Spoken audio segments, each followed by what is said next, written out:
Okay, thank you. Hi, Yue. This is Rada. Oh, hi. Hi, Rada. Just Thank you for joining.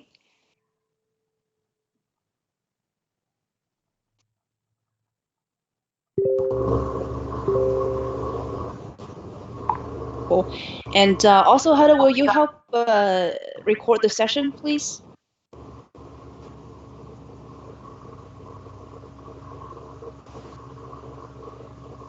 I had it. Can you hear me? Sorry, I was on mute. Okay. Yes. Okay. Great, shall I start now? I can start recording now, or let's see. Do we have Camille with us? Not yet.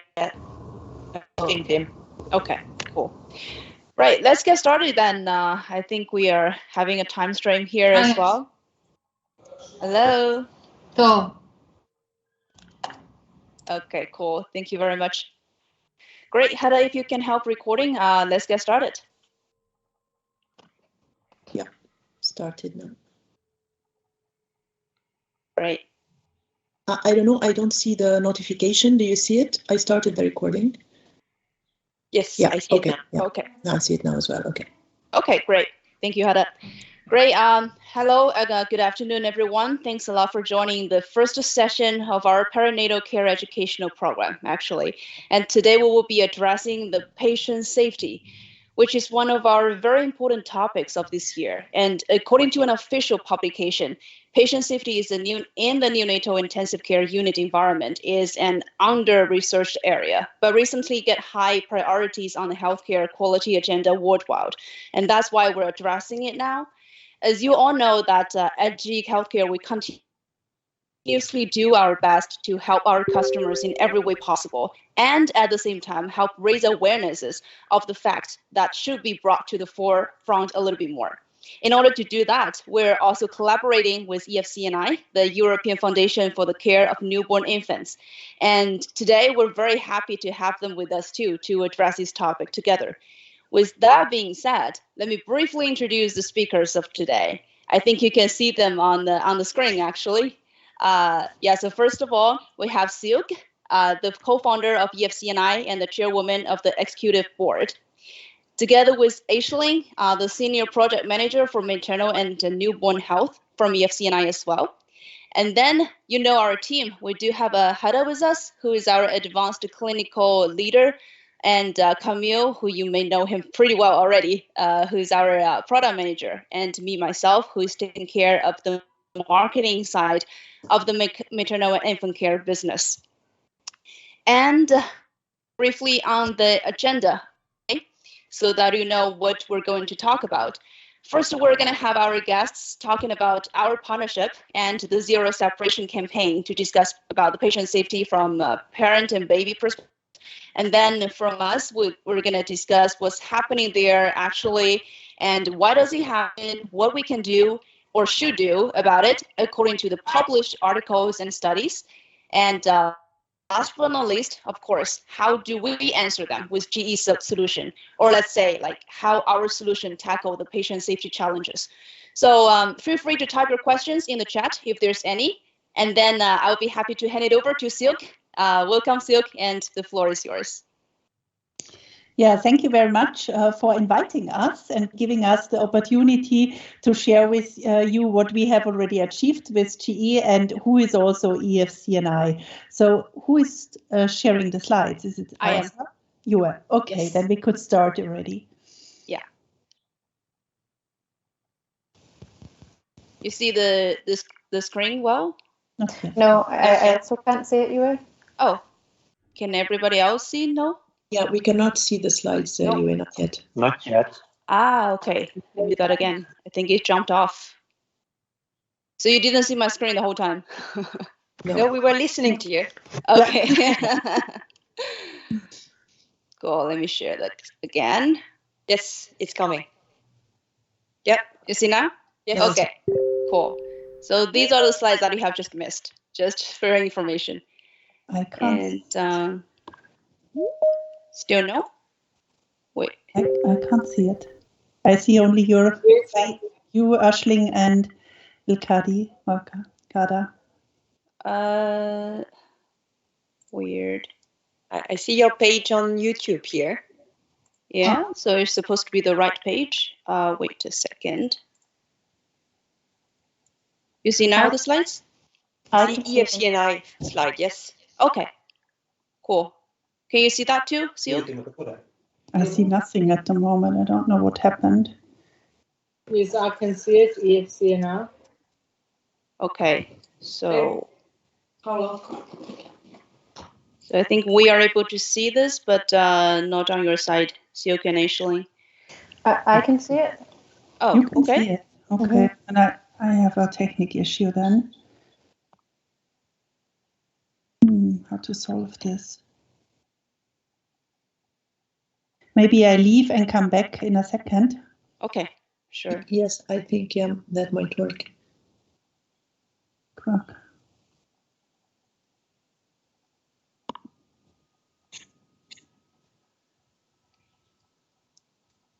Okay, so meanwhile, let me remind you again, if you have any question or comments or anything that you would like to discuss with us, feel free to type in the chat.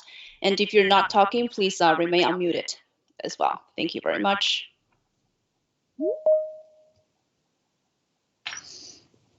Didn't you want to play the YouTube video?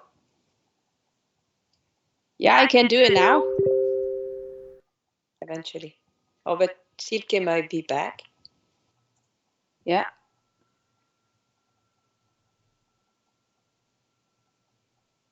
Okay, so let me play the video first of all. We'll jump to this session. Sometimes the healthcare system treats infants like they're tiny adults. That's not just inaccurate, it can actually cause problems, especially when it comes to medications and medical devices used to treat infants in hospitals. Caring for babies in the hospital often involves ventilators for breathing support, monitors to track vital signs and lung function, incubators to normalize babies' temperatures, and infusion pumps and tubing to deliver medication or nutrition. Accuracy and precision are critical, whether it's fragile infants fighting for their lives in the NICU or older babies receiving care. Infants need health care that's tailored to their age, weight, and medical condition. But that's not always what they receive. Instead, they may be treated with devices and medications that were designed for adults, not for babies. That can lead to errors such as unintentional medication overdoses, dangerously high oxygen levels, and variable blood sugar levels. These errors can lead to further illness, injury, or even death. Infants deserve protection and the safest possible health care. That requires policies that promote the development of drugs and devices for infants under 2, and hospital systems that implement the use of these drugs and devices. With more tools designed specifically for tiny patients, more babies can receive the best hospital care. To learn more, visit infanthealth.org. Okay, so we just have the video talking about patient safety as an overview. Do we have Silke back? And are you able to see the slides?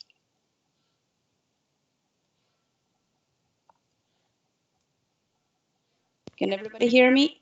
Yes. Yes, we can hear you. Okay. Sylvia is not, but Silke is not back. Okay. So what if, Aisling, you're able to see the slides, right? So maybe I think what we can do is that after Silke's back, maybe she can take a look at the slides on her computer, and I can just, move the slides as she talks. Yeah, I think she's trying to rejoin at the moment, Yuri. Okay.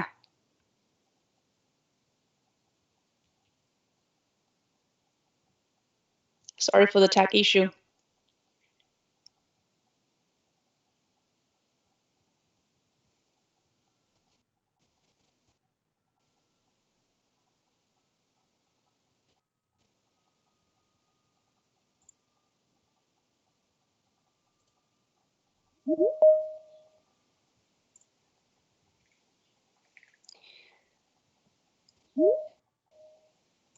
Okay, see her again.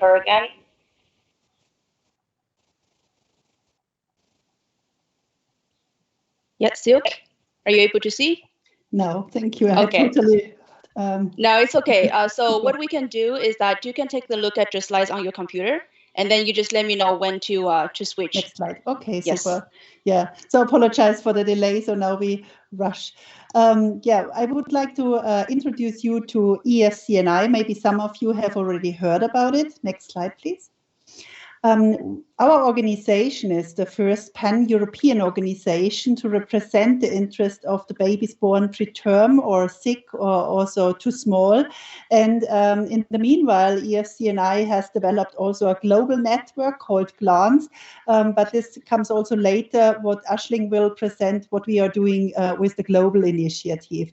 What our interest was really to combine forces between parent organizations or parents and who suffered in the end from this issue, and healthcare professionals and scientists and research projects, but also with industry partners to reduce the rate of preterm birth, but also to improve the care for our babies born preterm, too small also or sick.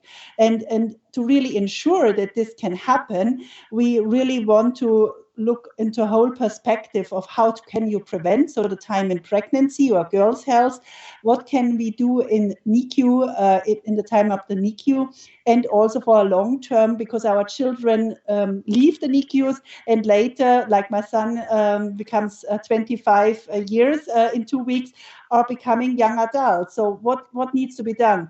And when we talk today about patient safety, of course, for us parents, because maybe you wonder why a parent organization is looking on patient safety aspect, this is one of the key aspects to really ensure that our babies not only survive, but can really thrive and being healthy adults later. And this is why we as an organization are focusing also a lot on the patient safety aspect. Next slide, please.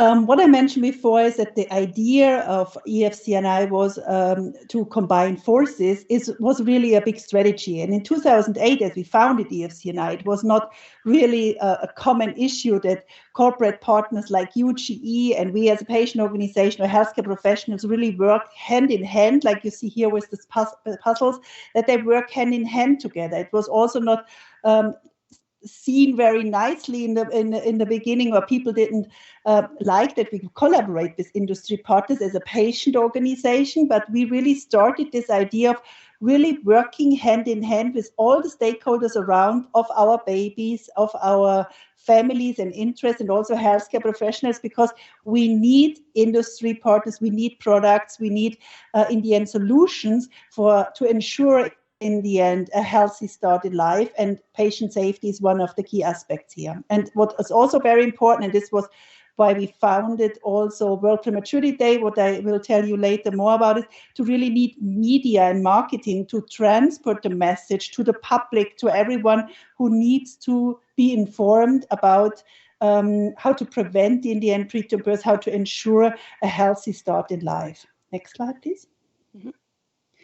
What we have done in the very beginning is that we created a voice, to create a voice for our babies and families, and therefore, very naive in the very beginning, we thought, okay, where in the world are other organizations who have potentially a similar idea or who are working on the same aspects of preventing preterm birth, having a healthy start in life.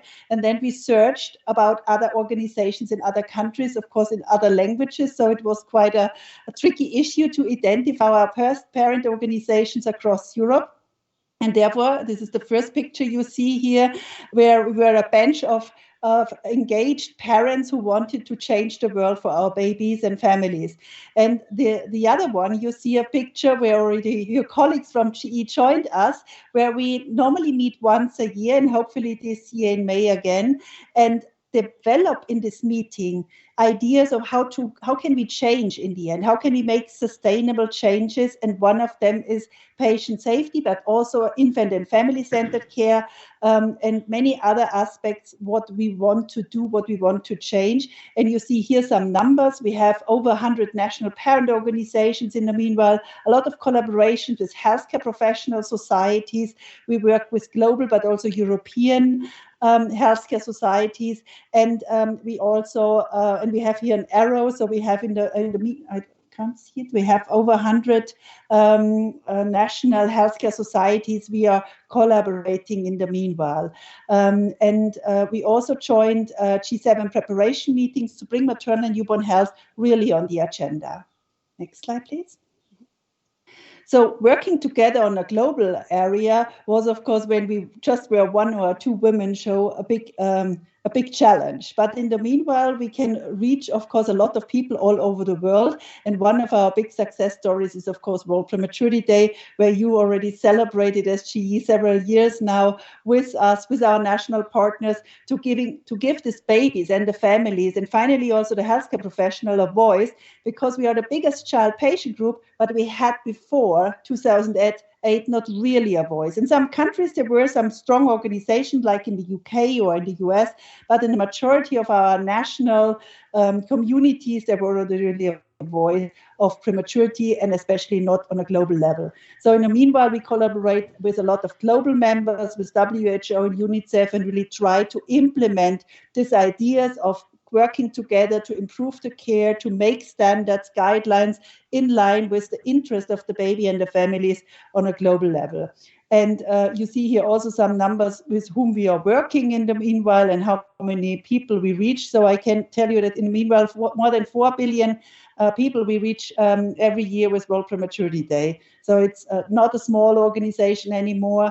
And it's not only us who are doing this. So we have hundreds of organizations, individuals, but also companies like you who are collaborating with us on World Prematurity Day. We are very, very grateful for this, that you are joining us here. Next slide, please.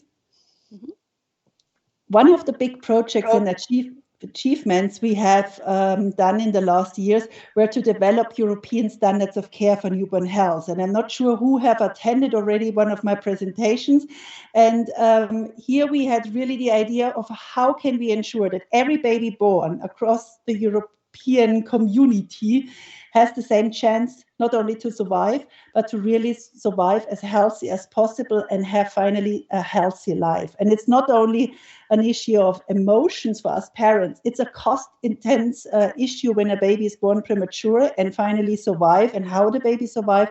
And therefore, we wanted to ensure that we have equal access, but also an equity on access for the best healthcare we can have. It was a big challenge in the beginning. You can imagine we are the first parent organization worldwide in every topic around health who has taken the lead on such a project. It's normally a healthcare professional organization who should do the work. But in neonatology, we have not the strong of healthcare professional society, so we took the lead, and we also asked before of advice so that we get in the end also acceptance. And finally, with 220 high-level experts across Europe and even beyond, we developed 96 standards.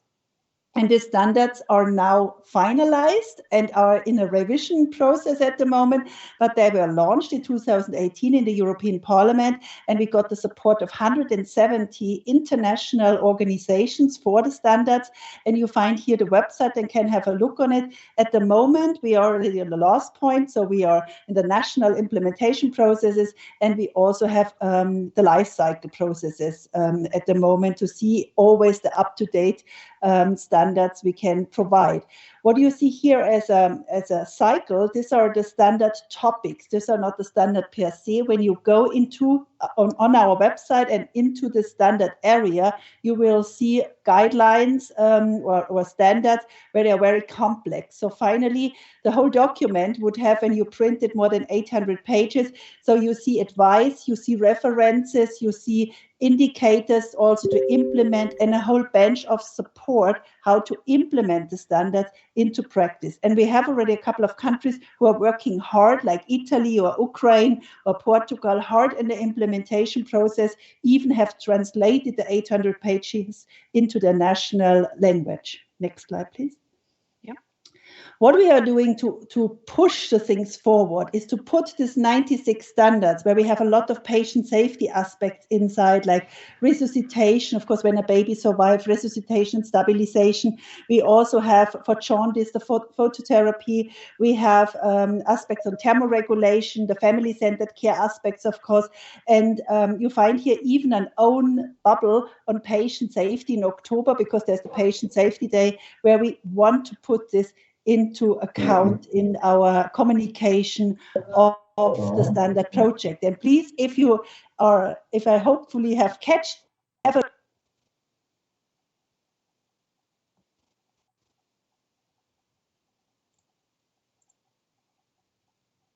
Silk, you're on mute. Oh, sorry. Okay. Okay. Yeah. So here are many aspects where we collaborate at the moment with GE on a global level to see what can we do to push the topic in the end, to spread the message, and to do this in collaboration with national healthcare professionals and patient organizations. Next slide, please. The EFCNI partnership. Next slide. Mm-hmm. Here we have already a lot of achievements in the last 2.5 years. What we have done, and especially my colleague Ashling is working hard on this project, is we have developed a fact sheet on thermoregulation for healthcare professionals. So we call them internally also the blue fact sheet. This is a line where we educate and train healthcare professionals to implement in the end the best care, the evidence-based care into practice and get key information quick, because time is always rare, so that they really get the key information quickly and with nice images. That fact sheet is already available in English, in French, in German, in Russian, in Spanish, in Hungarian, and in Italian. So we, of course, would like to have even more fact sheets to educate healthcare professionals, and therefore we work already on further ideas, what you see quite soon on my next slide. We also, to in the end spread the message to our healthcare professionals. Please back again. We push with key opinion leaders with interviews. We ask our key people in the community to spread the message, to educate, but also to give their opinion. And here we had interviews with Thomas Chapa, also with Mark Johnson. We work with them together in patient safety aspects, like the resuscitation council guidelines from Europe. And we also push events on the topic of patient safety wherever we work together with GE. Also your own events, we try to spread the message. And we also had a campaign around this thermoregulation fact sheet to spread the message really in a broader level. Next slide, please. World Prematurity Day, as I told you already before, we have the nice partnership website together with GE. Here we have a lot of events every year. This year we had a Trello board where all the people can look on this page to download their materials themselves and can be active. You see a lot of small and big events. Even in the time of the pandemic, we had a lot of events. And also thank you to your colleagues from the Nordic countries who did this lovely video until smaller events with hospitals or digital. That's fantastic, and we are happy that you are joining so active in this campaign, because you send out a message where others then can join as well. So our day grows bigger and bigger and bigger, and this is also a big thank you to you that you are joining us here. Next slide, please. Our partnership goals for this year. As mentioned before, World Prematurity Day, of course, we hope that after World Prematurity Day is before World Prematurity Day, so that you are joining us here as well and spreading the message. We are planning a lot of thermoregulation and resuscitation topics. We also spoke about, and we are already in the planning for a fact sheet for an African region. Here we are in contact with some of your colleagues in Africa and Middle East to really develop something targeted there. We want to, of course, continue with educational materials with the EFCNI Academy, like I showed you before the videos. We also share papers. So if there are new publications out to make research news, to spread the message.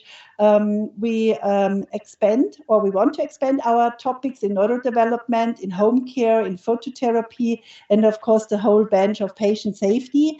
And we continuously work with our key opinion leaders, and hopefully also on congresses and events, we can spread the message. And in times of the pandemic, of course, we still have to do a lot digital. But we are happy that we are collaborating with you on so many different areas, from the standards of care to education and training, and everything around is on patient safety, and of course also other aspects to spread the message and to push forward what we have already achieved, but also what we want to achieve in the next months and hopefully even years. Next slide. Then I would hand over to Aisling. Thank you, Silke. So next slide, please. Thank you, Yue. So I'll say a few words about the GLANCE initiative, and then also the Zero Separation campaign, which is linked to GLANCE and our COVID study, and how these are all related to the topic of patient safety. So the GLANCE initiative was founded in 2018, and up until then, and as we still are working on the best solutions for our preterm babies on the EU level, there's also a very, very huge need at the global level for a patient voice for our preterm babies. So this was really the idea behind the GLANCE initiative, and it was founded to represent the interests of babies born too soon, too small, or too sick, and also their families. And with the GLANCE initiative, we want to include parents from across the globe. The next slide, please. So why do we need this global voice for parents and patients? We want to empower and support the global patient voice, and our call to action was launched in 2019 during World Prematurity Day, and it was translated into 20 languages. The chair committee has been set up and is having regular meetings as well, and really the pinnacle of the GLANCE initiative to date has been the survey and the results published from the COVID-19 survey, which I'll speak a little bit more about in a minute. Next slide, please. So at the beginning of the pandemic, we were hearing lots of anecdotal evidence from our parent network about the separation policies that were implemented in NICUs across the world. And as the pandemic progressed, this was also backed up by scientific research. So we did launch our first campaign, which was the Zero Separation campaign, Together for Better Care. And really it was to really advocate for keeping parents and babies together within the NICU. And the Zero Separation campaign is the first multi-topic long-term social media campaign, and it's rolled out in 27 languages and it's supported by 140 organisations. And really the purpose of the campaign is to raise awareness and to advocate for zero separation of parents and their babies. And it covers a multitude of, you can probably see from the pictures, from breastfeeding, the involvement of fathers, to mental health and follow-up and long-term care. Next slide, please. I think we also have a few more examples here. So we carry out lots of social media activities, interviews, as you can see on the right, with a pair of twins that was born preterm, and they're now studying to be doctors. So we run lots of interesting and nice interviews also with healthcare professionals. Then for World Prematurity Day in 2021, we continued with the zero separation topic, and the theme for World Prematurity Day 2021 was Zero Separation, Act Now, Keep Parents and Babies Born Too Soon Together. Next slide, please. So now we really come to the COVID-19 study. So as I mentioned before, when the pandemic hit across the world, we did realise in discussions with our parent organisations that really there was a lot of separation happening within the NICUs. And as the pandemic progressed, we realised this was also backed up by scientific research. So we decided that it would be interesting and necessary to conduct a global survey of parents' experiences into the separation policies, to really document and analyse what was happening in the NICUs around the world. So we organised and set up a global, multilingual online survey. So it was translated into 23 languages, and it was addressed to parents of babies who were born during the first year of COVID and who were receiving special or intensive care. And our study was supported by an earmarked donation by Novartis. We also had the COVID-19 Zero Separation Collaborative Group that we were working with, which also included representatives from our national parent organisations. And the study was also supported by COIN, ESPR, NECAP, and the UENPS. The first manuscript for the study was published last November in the eClinical Medicine, and the first manuscript really focuses on the global findings of the study. A second manuscript is awaiting publication with BMJ Open, and it focuses on the country-specific findings of the survey. We also had a commentary launched to coincide with World Prematurity Day last year on the results of the survey that was published in Lancet. Yeah, next slide is fine, thanks. And the study has been supported by a huge variety of not just parent organisations, but other organisations associated with the cause of preterm birth. Next slide, please. So, as has been well documented since, I've mentioned this, that many neonatal units adopt separation policies which limited and prohibited access to parents to the neonatal wards. This separation can cause long-term health and developmental issues in newborns, and also, of course, impact the mental health of parents. However, this second point is not something new. This is all something that was happening pre-pandemic as well. So it was indeed worsened and has been worsened during the pandemic. And it was found that the survival benefit of kangaroo mother care far outweighs any risk of COVID infection. So, as I said, the experience shared within our international parent network showed alarming changes concerning the involvement of parents in the care of their preterm sick or low birth weight infants. And so this was the reason behind carrying out the study and really analysing and documenting this evidence. Next slide, please. So our questionnaire, which was sent out within our networks and expanded as much as possible, consisted of 52 questions. A first section focused on demographics, COVID-19 related questions. Then there were multiple questions related to infant and family-centred developmental care, and this was divided into the sections that you can see here.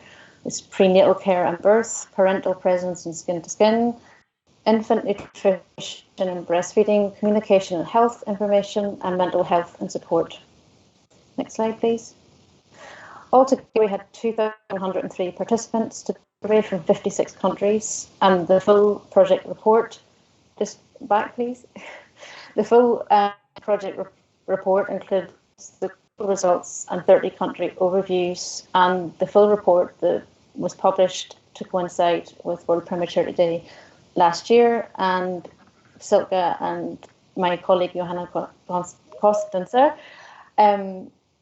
participated in a webinar, and I think we have the links to all these in the resource slide later in the presentation. Next slide, please. So just a very brief, and this is a very brief overview of the main findings of the study. In total, 42% of the respondents were not allowed to be accompanied by a support person during prenatal appointments, and more than half of all the respondents were not permitted a support person during birth, which left them, of course, without any emotional, informational, and practical support. Next slide, please. A very key finding for us was the fact that more than 1 in 5 participants were not allowed to be present at all with their newborn when it was receiving special or intensive care in the NICU. Next slide, please. And concerning communication and mental health and support, more than 75% of all respondents were worried because of the COVID-19 situation, not only during pregnancy and after birth, but also within the NICU situation themselves, which already put additional stress in what was already a very challenging situation. And here you can see the graphs with the different figures from different countries. I won't spend any more time analysing the results because I know we're a little bit behind schedule. I think one of the most hard-hitting facts or results from the survey was really whenever the parents commented on their experience and provided an insight into how this impacted them. And here you can see a parent from Poland who described the situation at the time, that immediately after birth, the baby was taken to a hospital 130 kilometres away, and that this parent could not see their child for more than 2 months, with only a few boats in between. So this really was an absolute nightmare, and would have lasting impacts on any parent. Next slide, please. So here in the study and in the report, we've developed a call to action, because from not only our research, but also the other scientific research and the evidence that has been conducted since, it is clear that separation from babies and their parents is harmful, and it's not justified, considering that the benefits of parents being present with their children far outweigh any risks. So this is our call to action. I won't read out every single call here, but just to say that this is what we're advocating for towards public health experts, healthcare professionals, and policymakers, so that so that separation does not occur at any other point during the pandemic, and also moving forward in the future. And here, in terms of patient safety, interesting to note was that one of the justifications that was often given to separate babies from the parents was the transmission of COVID-19. In effect, and as it turns out, according to studies, that the risk of transmission from mothers to babies of COVID-19 was very, very low. And it was more likely that healthcare providers actually, that COVID-19 was transmitted from the healthcare providers to the babies that happened more often than the other way around. So here we would really advocate that even for the risk of infection transmission is certainly not a justified reason to separate parents from their babies. So with that, then, I say thanks for your attention, and myself and Silke will be happy to answer any questions that you may have. Yeah. Thank you very much, Aisling, and thank you, Silk. I mean, this is definitely important for the team to know what is happening there from the parent side too. What have they experienced, and what is really important for them, and what is happening, right? And all of the very interesting findings as well, and all the meaningful program that you have been working on. Thank you so much for that, and we'll have a lot to do together too. Yeah. So again, if you have any questions, feel free to put it in the chat. And for the video, I think we've already watched that. Do you want to watch it again, or for the time's sake, we'll move on from here. So yeah, as you may remember from this video, hopefully you still remember that infants are not small adults. There are so many things can lead to medical errors, and according to the article, focusing on patient safety in the neonatal intensive care unit environment.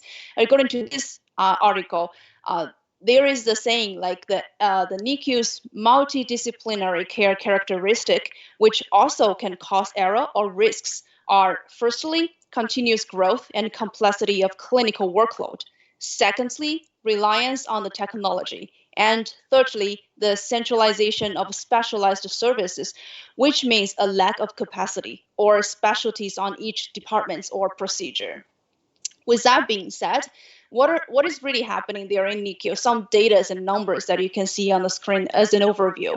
First of all, there's some reports shows that 57% of medical errors occurs in 24 to 27 weeks gestation infants who are the preemie babies.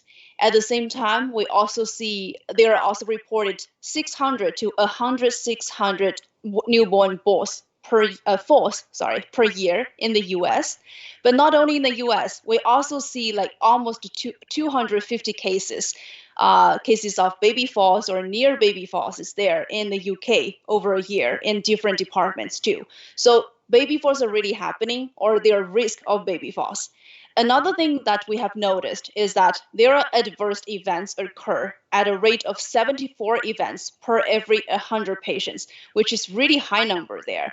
And among these numbers, as you can see above, 10% of them resulted in death, 23% resulted in permanent harm, 40% even resulted in temporary harm, and 7% requires life-saving interventions.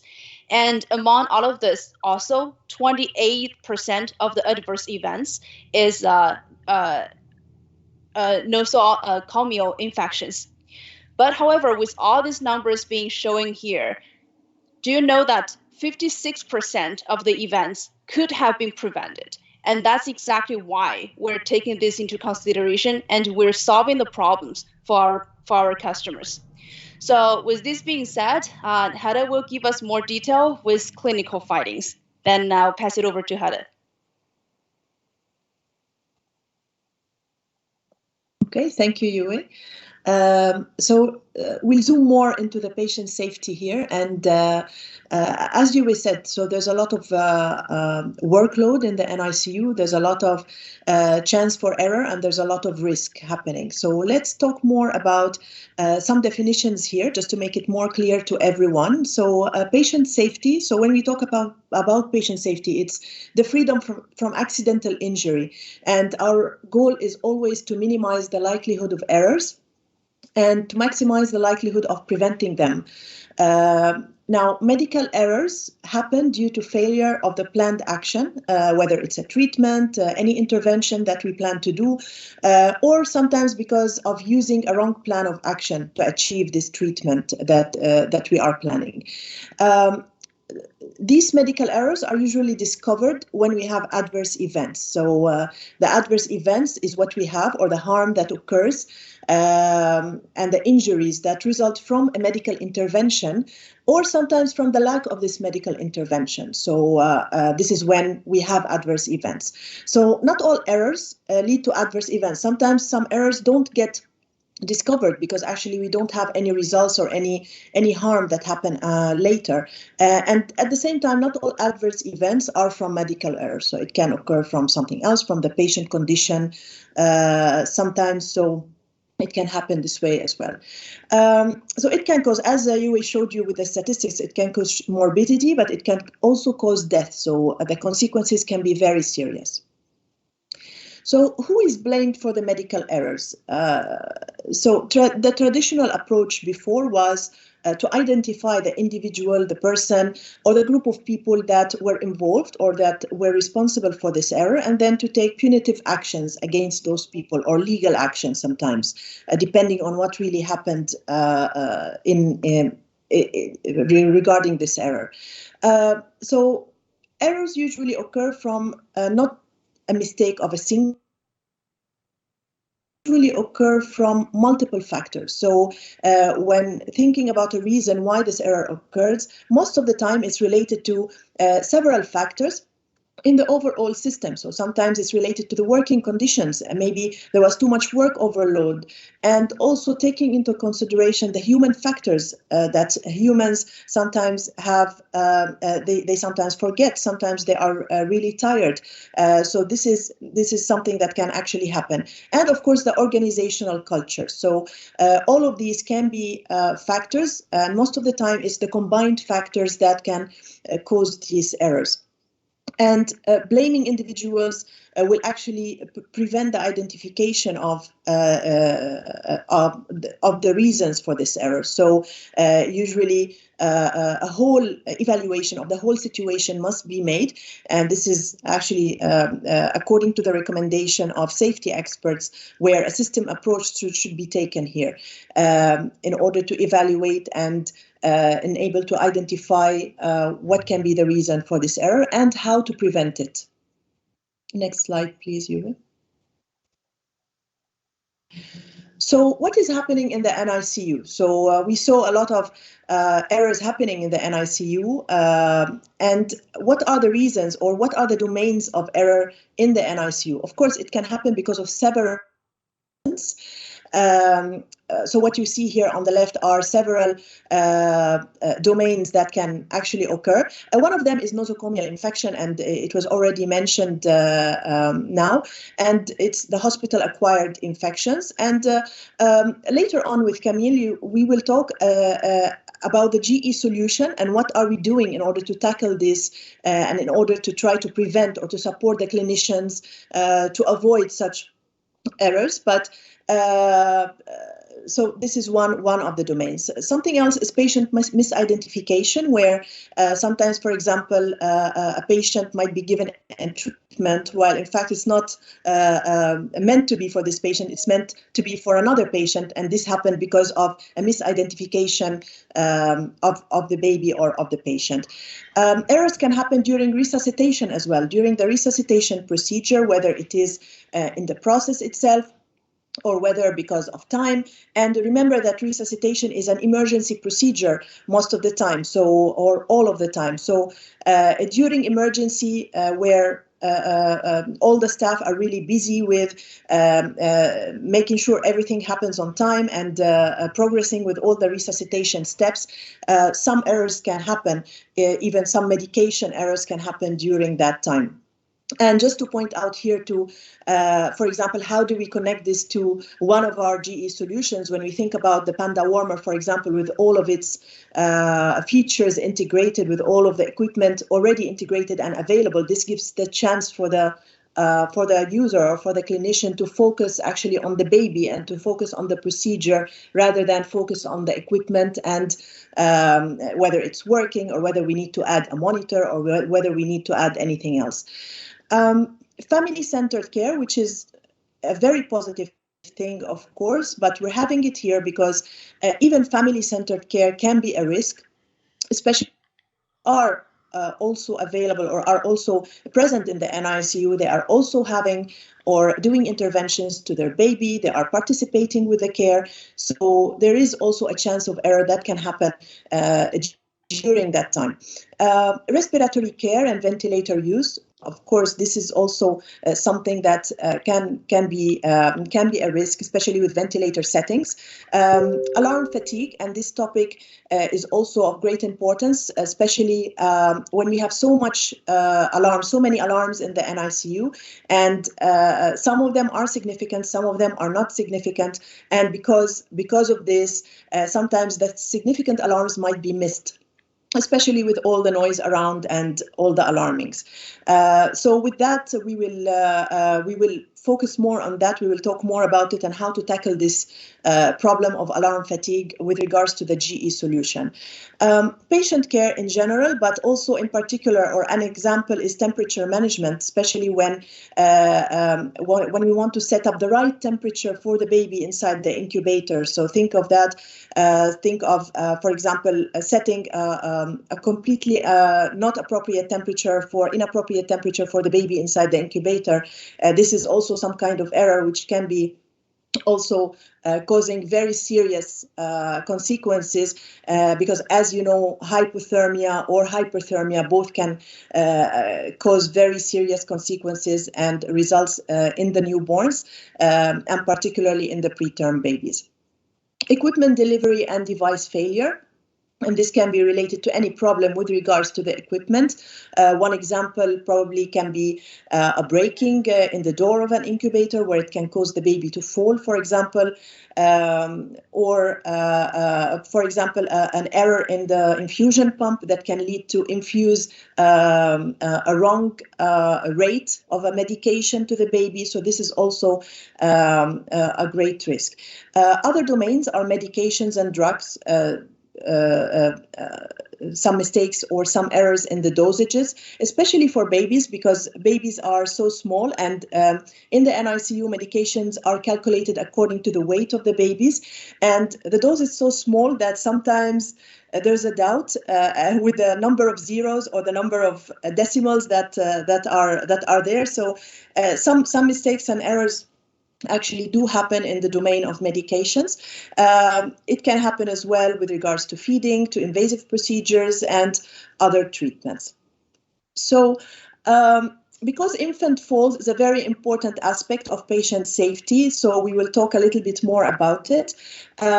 So as we know, infant falls, and as Yue mentioned also, there's statistics about it, and there's a big number of falls that happen every year. So infant falls can be really dangerous, and they can cause a significant harm, whether to the whole body, but particularly to the head of the baby. It can cause death. Of course, it can cause severe morbidity, but it can cause death as well. And of course, emotional distress to the family and to the caregivers. More serious injuries usually happen when of course, the distance or the height is bigger, starting from 1.2 meters. So this is what was noticed. When it is 1.2 meters or more, then there's a lot of consequences happening.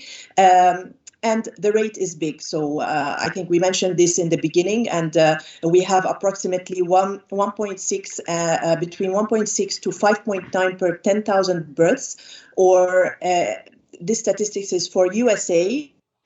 It's 600 to 1,600 falls per year in USA. Also, it's good to know that sometimes infant falls maybe are underreported. So what we have here is the number that was reported, but then there's a lot of incidences that were, and this usually happens because caregivers or the parents are feeling guilty, and that's why they are ashamed to report it actually. So how do these falls happen? They can happen in any way. They can happen either from the incubator. They can happen probably when the mom is holding the baby, maybe for kangaroo care or for breastfeeding, or when removing the baby. So it can happen in any of those situations. Next slide, please. Okay, so what can be done with all this? What can be done in order to prevent or in order to try to avoid these errors and to improve the situation in the NICU? So developing a patient safety culture is very important, and incorporating it into the NICU mission is a high priority actually, and this is very important to change the culture and to implement this patient safety culture so that everybody is following it and everybody is actually on board. The engagement of the leadership, the staff, and the parents, because all of those people should be involved, and they are part of the care, and not only part of the care, but also for the leadership team, because they will actually implement it and include it in whether in the education or whether in the mission, as we mentioned. Evaluating the need for the system improvements, as also we mentioned earlier, that it's the evaluation of the whole system, and not only focusing on who did the error or who was responsible. So especially with that, the reporting should be encouraged, with focusing more on how to prevent it next time, rather than focusing on legal liability related to it, and having this patient safety education incorporated in the standard training curriculum for the staff that they do, for example, every year or whenever someone new is joining.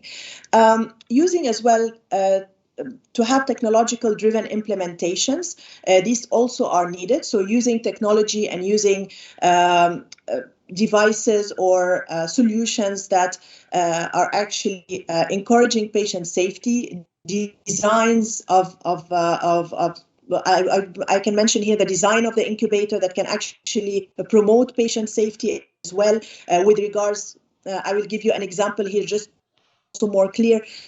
For example, when giving the baby to the mom for kangaroo care, having features or having the design of the incubator that help take this baby out in a safe way, such as, for example, a rotating mattress, or trying to be as close as possible to the incubator, especially with having all the wires connected to the baby. So all of this can actually create a risk, and this is why we need technologies that help us to prevent any issue or any error from happening. And talking about also alarm fatigue and how to tackle it. So in order to improve the situation of alarm fatigue, improving the visualization of alarms, so having a very clear vision of the alarm which is taking place, whether it is on the or on the monitor, or sometimes having different screens if it is ICU, different screens in the NICU, in order for the staff to be able to see the alarms that are happening for all the babies, which can also be seen on the central station. So improving visualization of those alarms. And here, if I want to point out to our solution, I can speak about our 10.4-inch screen of Giraffe, where you can see clearly the alarm. You can see a text message as well explaining what the alarm is about. You can see as well the light, which is on top of the screen, notifying the clinician that there is an alarm situation. So these are features actually on the devices that can help to view the alarms more clearly and be able to decide whether it's a significant or a non-significant alarm. Also being able to change the settings, because if we change the settings and make it more suitable to each patient or to each baby, then we could avoid the unnecessary alarms. And on our devices, this is a capability that we can do. We can change actually those limits of the alarm, or when we want the alarm to go on, or we can sometimes disable or enable some alarms which are not in use. Especially if we talk about Giraffe incubator or Giraffe care station, here we can talk about the manual temperature alarm, which actually can be disabled if not in use. And of course, determine which alarms are critical. So this is a main point as well in order to tackle the alarm fatigue, because we need to decide, or we need to know which alarms are critical and which are not, in order for the critical alarms not to be left alone, left away, and not being handled as well.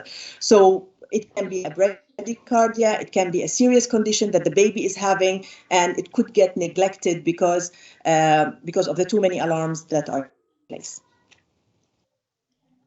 Okay, next slide, please.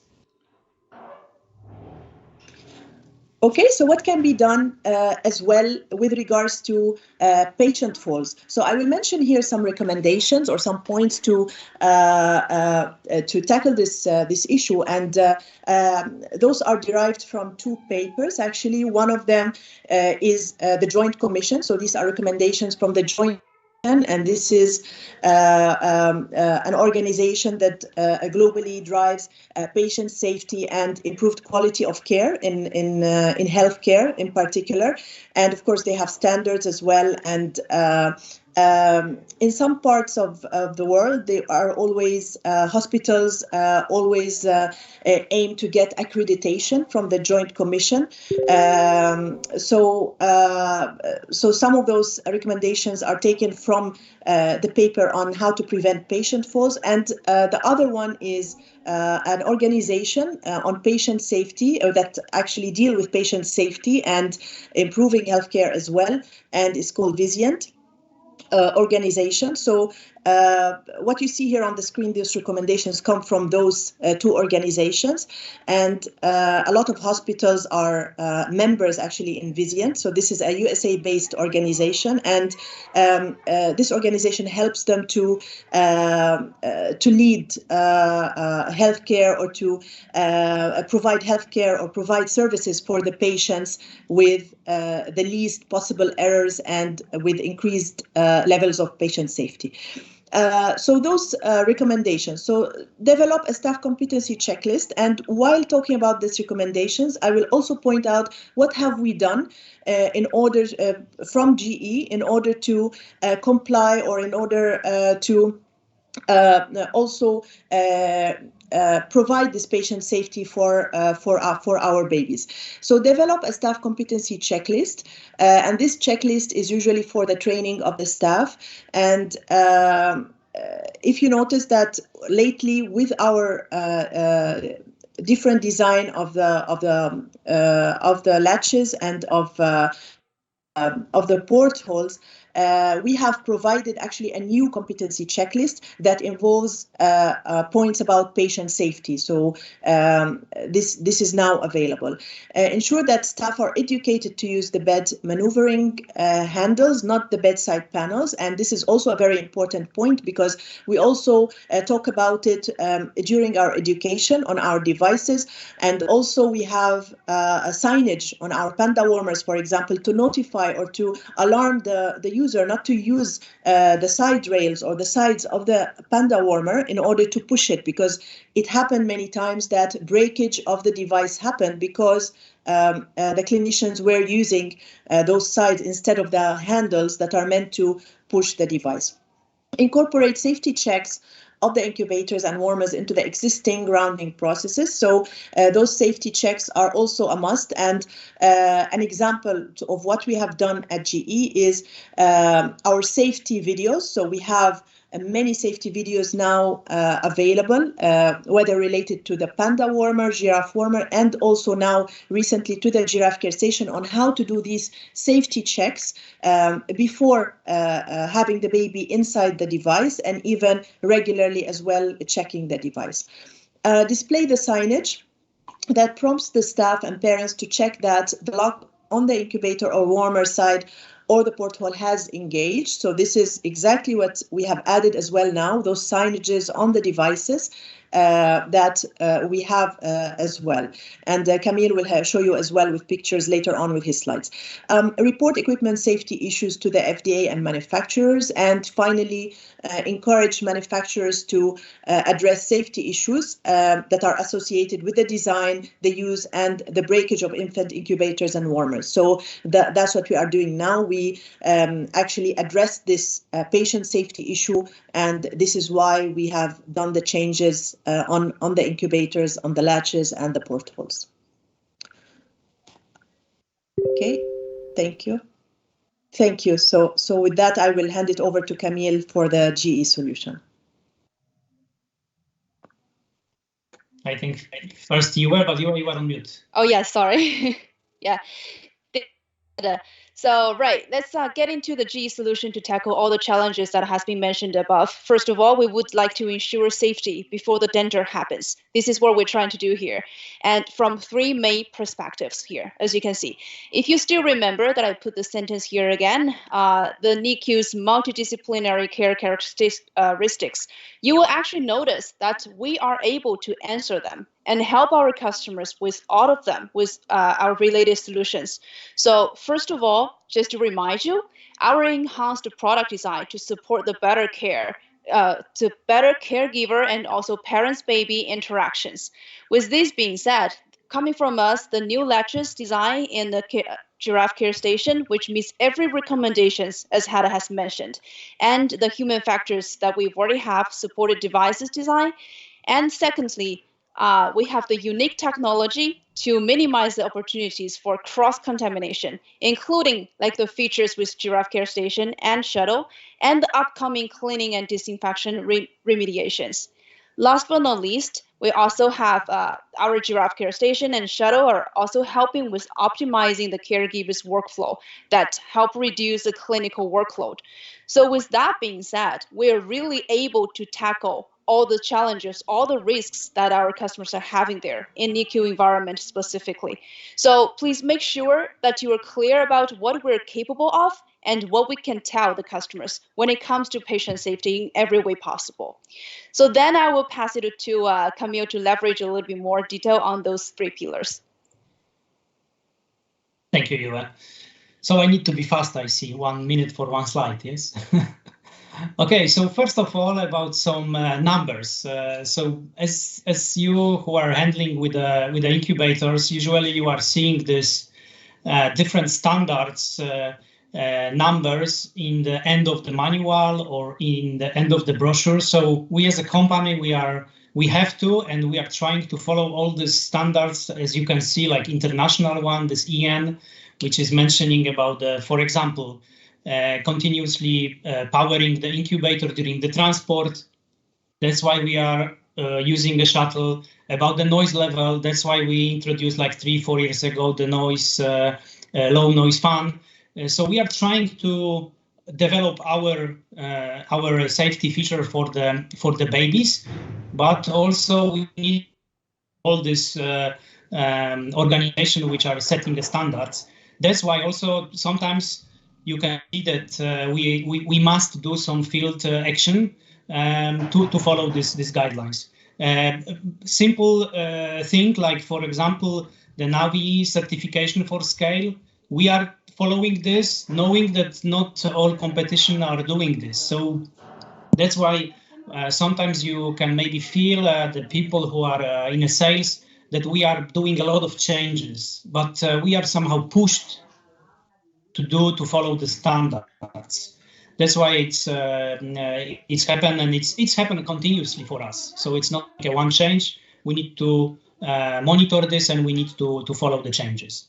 And we are fulfilling all of these standards. The next thing is about the cross-contamination, and we have a few things to help to avoid this cross-contamination. One of the things, and very unique also for us, is like a humidification system in our giraffe incubator in Giraffe Omnibed, which is about the system which seems to be basic. There is no any tubes inside to avoid any contamination of the bacteria inside the incubator. We have 2 stages. Like we are first pre-boiling the water to prevent the bacteria growth. Then we are boiling the water up to the 100 Celsius degree to eliminate the bacteria. This is something like seems like a basic, but when we compare with a bit different producer, it's not that not the same. So our outlet from the humidification reservoir, it's directly pushing the steam to the incubator. So we are avoiding this moment that water can be stored somewhere and the bacteria can grow. That's why also we are quite unique, saying to the caregivers in the hospitals, you can use our incubators for 2 weeks. So our cleaning cycle is 2 weeks. It means that you can keep baby longer without moving baby to another incubator, which is, we know it's important from the developmental care perspective.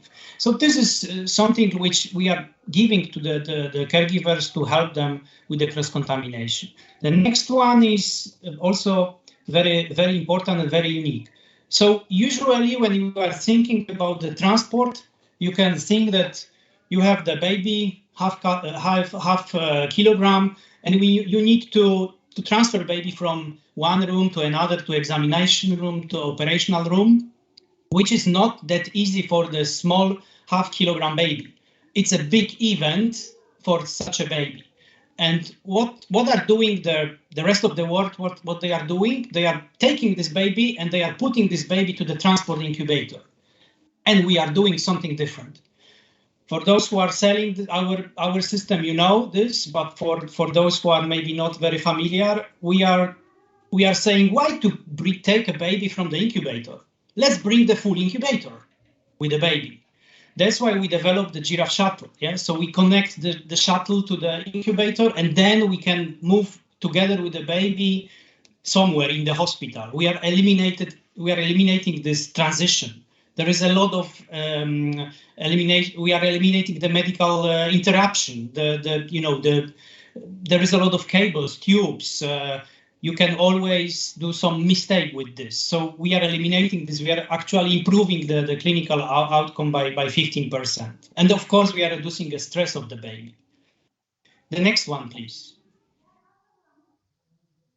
Another good thing, what we are doing to eliminate the cross-contamination. We have built-in a Giraffe incubator and Giraffe Omnibed hands-free alarm. So it's enough that somebody is shaking her hands in front of the sensor, and you can eliminate the alarm which is occurring during the care. We have a big screen also. In a busy environment, in an ICU, when you have like 10, 15, 20 incubators, it's important to see the most important parameters like temperature, or why the alarm is occurring. So this kind of things, it's very important. internal tilting mechanism. So you need to cover a baby, you need to keep a baby when you are tilting the bed, the mattress. Also important thing, some competition, some producer, they are doing this externally, just switching left, right.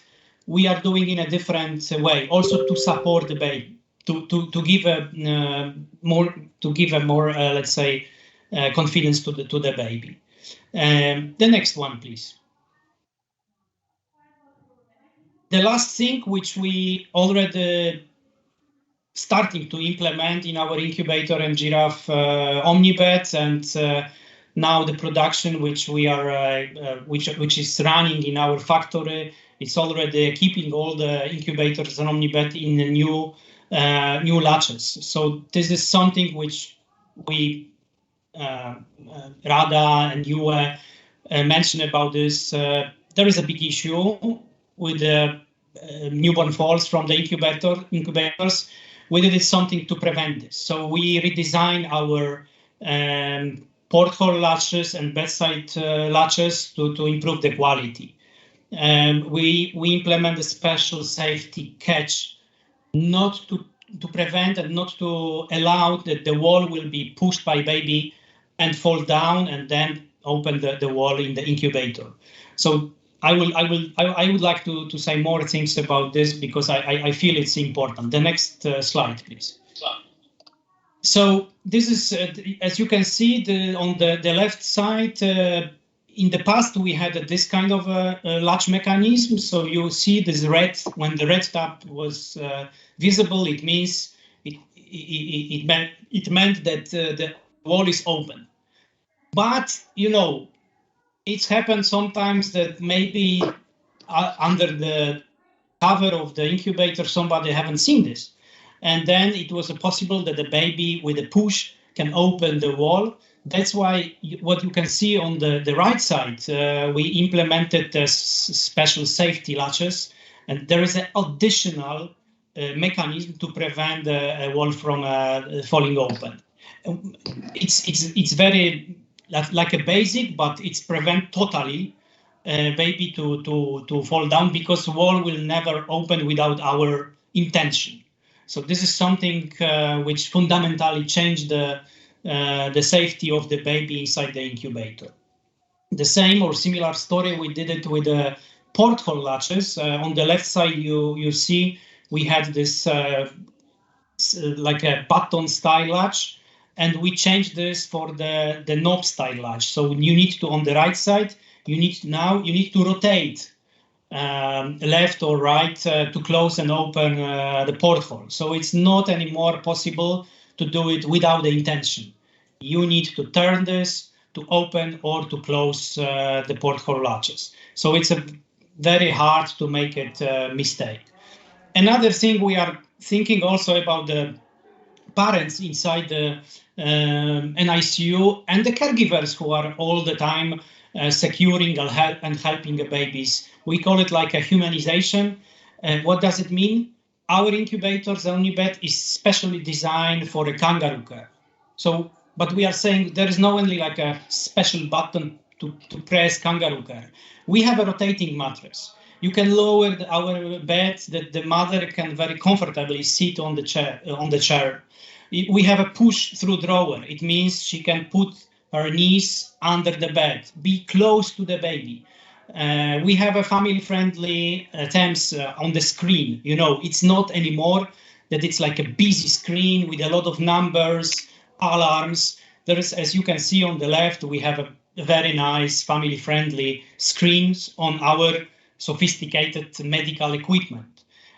So we have some locking mechanism to avoid that incubator will go down, or the canopy will go up immediately by mistake. So we introducing this kind of special features. We have a special alarm fatigue system which prevents to be like a very noisy for the parents, caregivers, and babies. So this is something which we are doing for the baby, but also for the parents and caregivers who are in the NICU. Great. Thank you very much. Thank you, Cam. Yeah, well, this is the last page that we always show after each of our sessions, mostly. That this is the outcome that we're basically giving our customers with the Giraffe Omni Bed Care Station. Those are all numbers supported by studies, by white papers, etc. So just to remind you that you're able to use this slide to tell customers what exactly we're able to bring to them. And these two blue sides that I have highlighted is specifically around patient safety. So please use the numbers, use the claims that we're providing to you to tackle this topic. Last but not least, very important slides actually, looks very busy, but on the slide, you're able to